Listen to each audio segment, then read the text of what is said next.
Halo, apa kabar lu semua? Balik lagi di GGB Update episode hari ini ya, bareng gua Fadli. Sorry, lagi-lagi jarang update di YouTube karena kemarin gua habis mudik ya, terus juga kerjaan kantor lagi banyak-banyaknya juga, jadi ya jarang bikin konten di YouTube. Biasanya cuma update berita di Twitter aja. Jadi di episode GGB Update kali ini gue coba ngerekap berita update sepak bola Indonesia gitu ya selama seminggu terakhir ini apa aja yang terjadi sih gitu ya.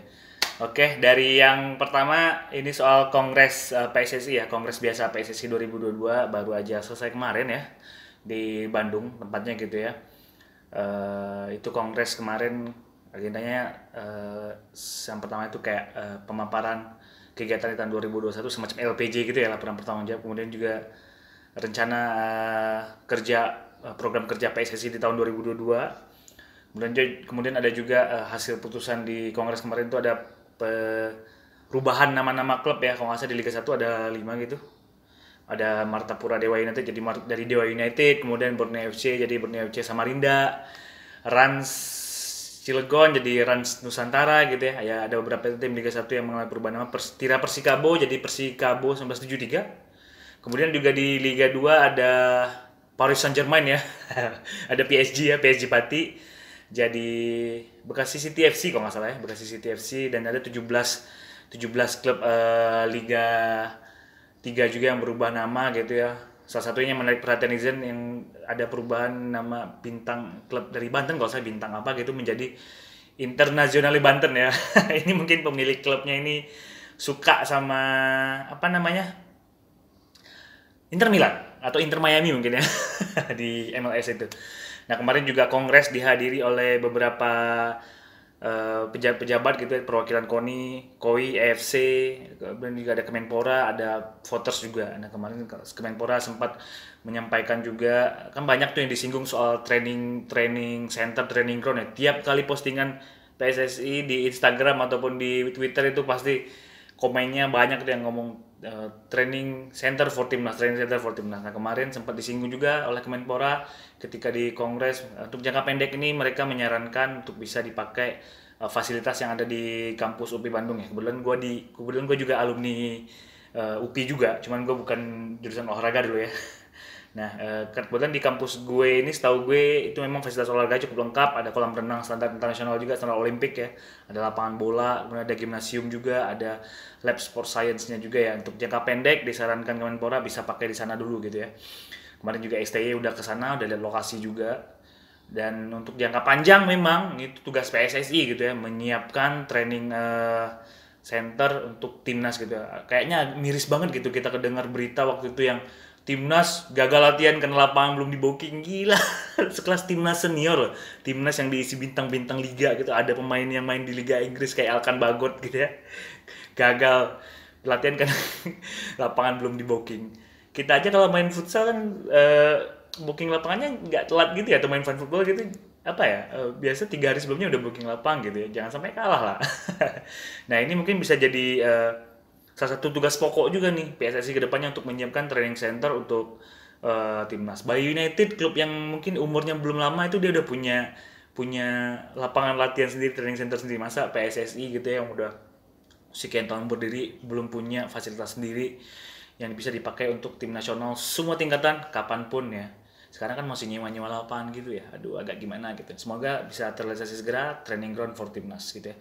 Kemudian juga di kongres kemarin, sebelum hari kongres juga ada drawing turnamen pramusim yang diinisiasi oleh LIB dan PSSI. Ini juga menjadi kritikan oleh netizen pencinta sepak bola nasional gitu ya. Kenapa LIB dan PSSI harus turun tangan mengadakan turnamen pramusim gitu ya. Sekali dua kali oke lah, kayak dulu misalnya turnamen Piala Presiden atau Piala Menpora, karena sebelumnya kan kita karena Covid belum ada bola, kemudian ada turnamen Piala Menpora ya diinisiasi oleh LIB atau LIB sebagai operatornya. Ya nggak apa-apa lah ya, karena mungkin kita udah lama gitu nggak ada turnamen bola.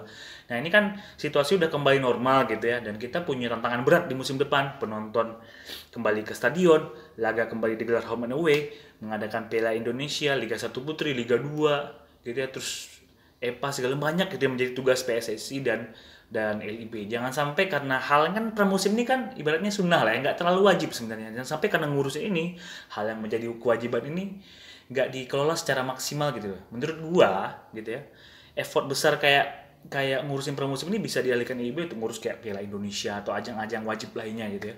Pramusim ini serahkan aja ke klub. Gue setuju tuh kemarin kayak Persebaya main lawan Persis Solo gitu ya. Persebaya bisa ngadain sendiri gitu ya.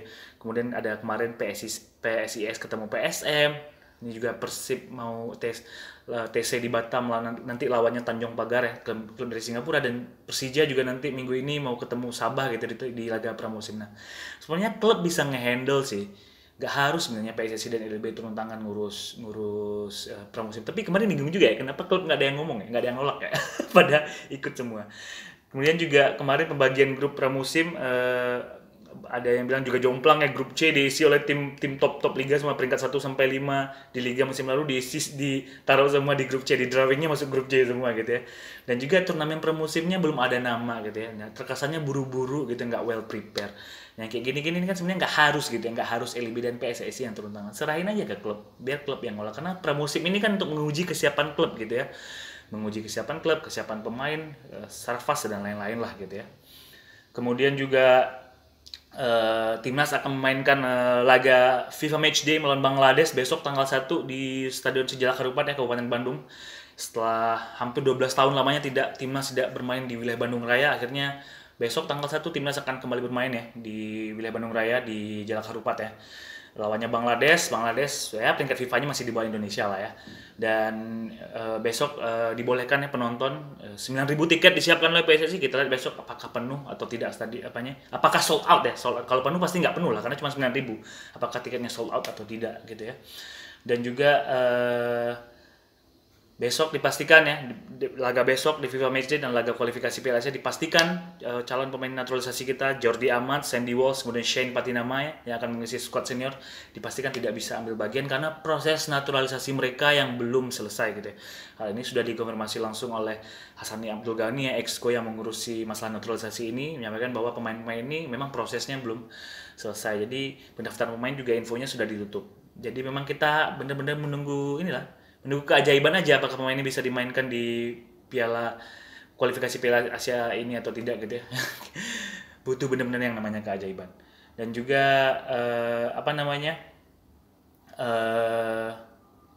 nanti timnas akan melawan di kualifikasi akan melawan Jordania, Kuwait dan Nepal. Dua lawan ini yang memang cukup berat ya, Kuwait dan Nepal. Makanya kemarin SD itu pengen banget itu 3 pemain naturalisasi ini bisa main di laga berat ketika lawan Kuwait dan Jordania gitu ya. Cuman ya prosesnya masih belum selesai gitu ya.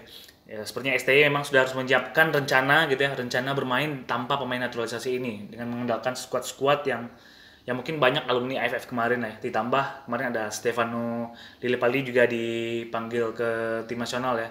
Kemudian juga Pratama Arhan sudah datang ke Indonesia, kemudian ada Alkan Bagot juga yang mudah-mudahan bisa memberikan kejutan lah ya di kualifikasi Piala Asia nanti. Kemudian juga kemarin AFC menunjuk Indonesia sebagai tuan rumah untuk pertandingan kualifikasi Piala Asia U17 dan U20 di tahun 2022 ini kalau nggak salah ya. Dan PSSI menyampaikan rilis bahwa Stadion Pakansari dan Jalak Harupat akan ditunjuk sebagai tuan rumah untuk ajang kualifikasi tersebut. Kalau menurut gue sih, kalau misalnya mau cari penonton yang rame, karena timnas kita ini kalau diteriaki gitu, disoraki oleh puluhan ribu penonton tuh semangatnya menjadi berlipat ganda gitu ya. Gue ingat waktu kita di Asian Games lawan UAE gitu, ketinggalan 2-1, kemudian penonton terus ngasih semangat di menit 90, Stefano Lillipali berhasil bikin gol gitu ya. Nah kadang-kadang kalau momen-momen kayak gitu di pertandingan kualifikasi tadi ya, kita bisanya dimainkan di Pakansari atau Jakarta, gue agak sanksi gitu penonton bisa memenuhi stadion gitu ya. Pakansari terakhir full house itu waktu AFF 2016 gitu ya, ketika kita final lawan Thailand. Setelah itu beberapa kali dicoba timnas, gue beberapa kali nonton juga di sana, itu nggak pernah penuh gitu. Gue pernah nonton waktu lawan Korea berapa gitu, U20 Pak, 19 gitu ya. Terus juga pernah coba lawan Thailand, juga pernah main di Pakansari, itu nggak penuh ya. Dan di Jalak Harupat juga, kita lihat besok apakah 9.000 tiket ini akan habis atau tidak gitu ya.